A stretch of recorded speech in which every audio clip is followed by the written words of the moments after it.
ಇಂದು ರಾತ್ರಿ ನಡೆಯಲಿರುವ ಟಿ20 ವಿಶ್ವಕಪ್ ಟೂರ್ನಿಯ ಸೂಪರ್ 8ರ ಪಂದ್ಯದಲ್ಲಿ ಜಿಂಬಾಬ್ವೆ ತಂಡವೇನಾದರೂ ಭಾರತವನ್ನು ಸೋಲಿಸಿದರೆ ಲಾಹೋರ್ನ ಬೀದಿ ಬೀದಿಗಳಲ್ಲಿ ಬಿರಿಯಾನಿ ಹಂಚುವುದಾಗಿ ಪಾಕಿಸ್ತಾನದ ಮಾಜಿ ನಾಯಕ ಇಂಜಮಾಮ್ ಉಲ್ ಹಕ್ ಘೋಷಣೆ ಮಾಡಿದ್ದಾರೆ. ಟಿ20 ವಿಶ್ವಕಪ್ ಟೂರ್ನಮೆಂಟ್ ಭಾಗವಾಗಿ ಟೀಂ ಇಂಡಿಯಾ ಇಂದು ನಿರ್ಣಾಯಕ ಪಂದ್ಯವನ್ನು ಆಡಲಿದೆ. ಸೆಮೀಸ್ ಆಸೆಯನ್ನು ಜೀವಂತವಾಗಿ ಇಡಲು ಭಾರತ ಮತ್ತು ಜಿಂಬಾಬ್ವೆ ನಡುವೆ ದೊಡ್ಡ ಕಾದಾಟ ನಡೆಯಲಿದೆ. ಈ ಮಹತ್ವದ ಪಂದ್ಯಕ್ಕೆ ಚೆನ್ನೈನ ಎಂಎ ಚಿದಂಬರಂ ಕ್ರೀಡಾಂಗಣ ಸಜ್ಜಾಗಿದೆ. ಈ ಪಂದ್ಯವನ್ನು ಭಾರೀ ಅಂತರದಲ್ಲಿ ಗೆಲ್ಲಬೇಕೆಂದು ಪಣತೊಟ್ಟಿರುವ ಭಾರತದ ಆಟಗಾರರು ಕಠಿಣ ತರಬೇತಿಯನ್ನು ನಡೆಸುತ್ತಿದ್ದಾರೆ. ಒಂದು ವೇಳೆ ಈ ಪಂದ್ಯದಲ್ಲಿ ಭಾರತ ಸೋತರೆ ತನ್ನ ಸೆಮಿಫೈನಲ್ ಆಸೆಯನ್ನು ಕಳೆದುಕೊಳ್ಳುವುದಲ್ಲದೆ ಟೂರ್ನಿಯಿಂದಲೇ ಹೊರಹೋಗಬೇಕಾಗುತ್ತದೆ. ಇಂದು ಟೀಂ ಇಂಡಿಯಾ ಮತ್ತು ಜಿಂಬಾಬ್ವೆ ನಡುವೆ ನಡೆಯಲಿರುವ ಪಂದ್ಯಕ್ಕೂ ಮುನ್ನವೇ ಪಾಕಿಸ್ತಾನದ ಮಾಜಿ ನಾಯಕ ಇಂಜಮಾಮ್ ಉಲ್ ಹಕ್ ವಿವಾದಾತ್ಮಕ ಹೇಳಿಕೆಗಳನ್ನು ನೀಡಿದ್ದಾರೆ. ಟೀಂ ಇಂಡಿಯಾ ಖಂಡಿತವಾಗಿಯೂ ಜಿಂಬಾಬ್ವೆ ವಿರುದ್ಧ ಸೋಲುತ್ತದೆ ಎಂದಿದ್ದಾರೆ. ಅಲ್ಲದೆ ಈ ಪಂದ್ಯದ ವೇಳೆ ಸಂಪೂರ್ಣ ಜವಾಬ್ದಾರಿ ತೆಗೆದುಕೊಳ್ಳುವಂತೆ ಜಿಂಬಾಬ್ವೆ ತಂಡದ ನಾಯಕ ಸಿಕಂದರ್ ರಜಾರನ್ನು ಇಂಜಮಾಮ್ ಕೇಳಿಕೊಂಡಿದ್ದಾರೆ. ಒಂದು ವೇಳೆ ಸಿಕಂದರ್ ರಜಾ ಟೀಂ ಇಂಡಿಯಾವನ್ನು ಸೋಲಿಸಿದರೆ ಎಲ್ಲಾ ಕ್ರೆಡಿಟ್ ಪಾಕಿಸ್ತಾನಕ್ಕೆ ಸಲ್ಲುತ್ತದೆ. ಏಕೆಂದರೆ ಸಿಕಂದರ್ ರಜಾ ಪಾಕಿಸ್ತಾನದಲ್ಲಿ ಹುಟ್ಟಿ ಬೆಳೆದರು ಮತ್ತು ಅವರು ಏನು ಸಾಧಿಸುತ್ತಾರೋ ಅದು ಅವರ ದೇಶಕ್ಕೂ ಅನ್ವಯಿಸುತ್ತದೆ ಎಂಬ ಮಾತುಗಳಾಡಿರುವ ಇಂಜಮಾಮ್ ಜಿಂಬಾಬ್ವೆ ವಿರುದ್ಧ ಭಾರತ ಏನಾದರೂ ಸೋತರೆ ಲಾಹೋರ್ ಬೀದಿಗಳಲ್ಲಿ ಉಚಿತ ಬಿರಿಯಾನಿ ವಿತರಿಸುವುದಾಗಿ ಘೋಷಿಸಿದ್ದಾರೆ.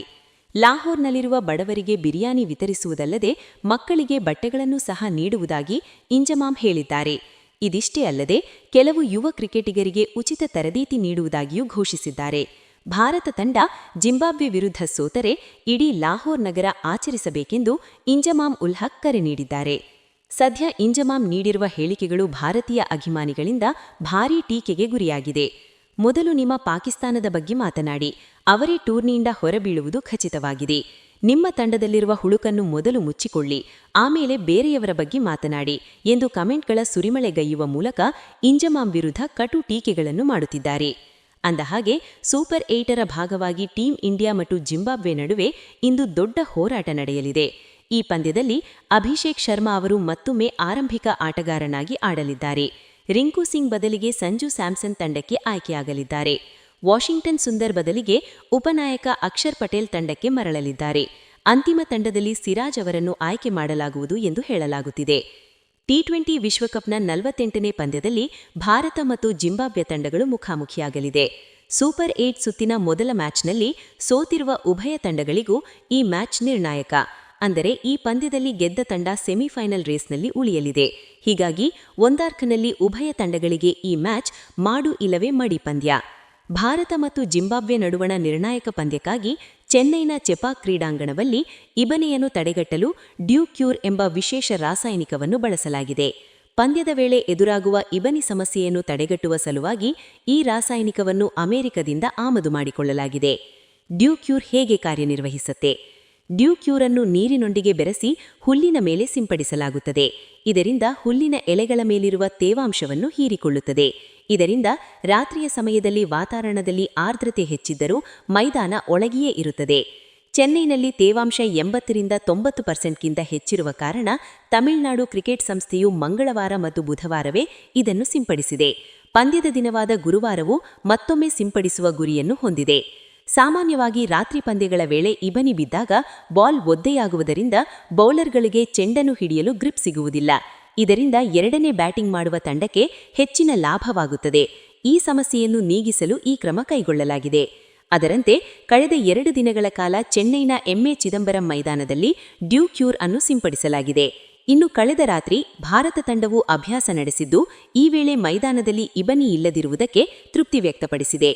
ಈ ಪ್ರಯೋಗ ಯಶಸ್ವಿಯಾದರೆ ಮುಂಬರುವ ಐಪಿಎಲ್ 2026ರ ಎಲ್ಲಾ ಪಂದ್ಯಗಳಲ್ಲೂ ಹಾಗೂ ವಿಶ್ವಕಪ್ನ ಸೆಮಿಫೈನಲ್ ಮತ್ತು ಫೈನಲ್ ಪಂದ್ಯಗಳಲ್ಲೂ ಸಹ ಡ್ಯೂಕ್ಯೂರ್ ಅನ್ನು ಬಳಸಲು ಬಿಸಿಸಿಐ ಚಿಂತನೆ ನಡೆಸಿದೆ.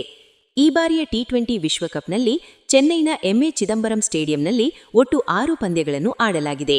ಈ ಪಂದ್ಯಗಳ ವೇಳೆ ಒಮ್ಮೆಯೂ ಡ್ಯೂಕ್ಯೂರ್ ಅನ್ನು ಬಳಸಲಾಗಿಲ್ಲ. ಆದರೆ ಭಾರತ ತಂಡದ ನಿರ್ಣಾಯಕ ಪಂದ್ಯಕ್ಕೂ ಮುನ್ನ ಟೀಂ ಇಂಡಿಯಾಗೆ ಅನುಕೂಲವಾಗಲೆಂದೇ ಡ್ಯೂಕ್ಯೂರ್ ಬಳಸಲಾಗಿದೆ ಎಂಬ ಪ್ರಶ್ನೆಯೊಂದು ಹುಟ್ಟಿಕೊಂಡಿದೆ.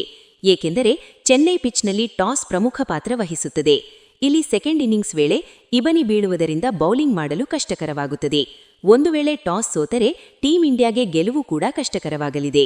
ಅದರಲ್ಲೂ ನೆಟ್ ರನ್ ರೇಟ್ ಟಾರ್ಗೆಟ್ನೊಂದಿಗೆ ಗೆಲ್ಲಲು ಭಾರತ ತಂಡ ಪ್ಲಾನ್ ರೂಪಿಸುತ್ತಿದೆ. ಇದರ ನಡುವೆ ಇಬನಿ ಸಮಸ್ಯೆಯನ್ನೇ ಇಲ್ಲದಾಗಿಸುವ ಮೂಲಕ ಟಾಸ್ ಚಿಂತೆಯನ್ನು ದೂರ ಮಾಡಲಾಗಿದೆ.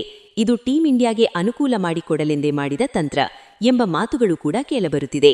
ಒಟ್ಟಿನಲ್ಲಿ ಭಾರತ ಮತ್ತು ಜಿಂಬಾಬ್ವೆ ನಡುವಣ ಪಂದ್ಯಕ್ಕೂ ಮುನ್ನ ಚೆನ್ನೈ ಮೈದಾನದಲ್ಲಿ ಸಿಂಪಡಿಸಿದ ಡ್ಯೂ ಕ್ಯೂರ್ ಹೊಸ ಚರ್ಚೆಯನ್ನು ಹುಟ್ಟುಹಾಕುವ ಸಾಧ್ಯತೆಯಿದೆ.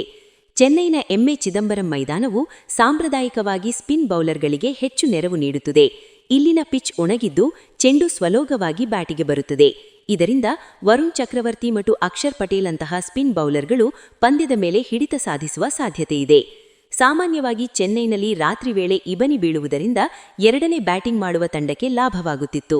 ಆದರೆ ಈ ಬಾರಿ ಡ್ಯೂ ಕ್ಯೂರ್ ರಾಸಾಯನಿಕ ಬಳಸಿರುವುದರಿಂದ ಮೈದಾನ ಒಣಗಿರಲಿದೆ. ಇದರಿಂದ ಟಾಸ್ ಗೆದ್ದ ತಂಡವು ಮೊದಲು ಬ್ಯಾಟಿಂಗ್ ಮಾಡಲು ಹೆಚ್ಚು ಆಸಕ್ತಿ ತೋರಿಸಬಹುದು. ಏಕೆಂದರೆ ಎರಡನೇ ಇನ್ನಿಂಗ್ಸ್ನಲ್ಲಿ ಪಿಚ್ ಮತ್ತಷ್ಟು ನಿಧಾನಗತಿಯಾಗುವ ಸಾಧ್ಯತೆಯಿರುತ್ತದೆ. ಇನ್ನು ಈ ಮೈದಾನದಲ್ಲಿ ಹೈ ಸ್ಕೋರಿಂಗ್ ನಿರೀಕ್ಷಿಸಲಾಗುವುದಿಲ್ಲ. ಇಲ್ಲಿ 160ರಿಂದ 175 ರನ್ಗಳು ಸವಾಲಿನ ಮೊತ್ತವೆಂದು ಪರಿಗಣಿಸಲ್ಪಡುತ್ತವೆ. ಪಂದ್ಯ ಮುಂದುವರೆದಂತೆ ಬ್ಯಾಟಿಂಗ್ ಕಷ್ಟಕರವಾಗುವುದರಿಂದ ಮೊದಲ 6 ಓವರ್ಗಳ ಪವರ್ ಪ್ಲೇನಲ್ಲಿ ಗರಿಷ್ಠ ರನ್ಗಳನ್ನು ಗಳಿಸುವುದು ತಂಡಗಳಿಗೆ ಮುಖ್ಯವಾಗುತ್ತದೆ.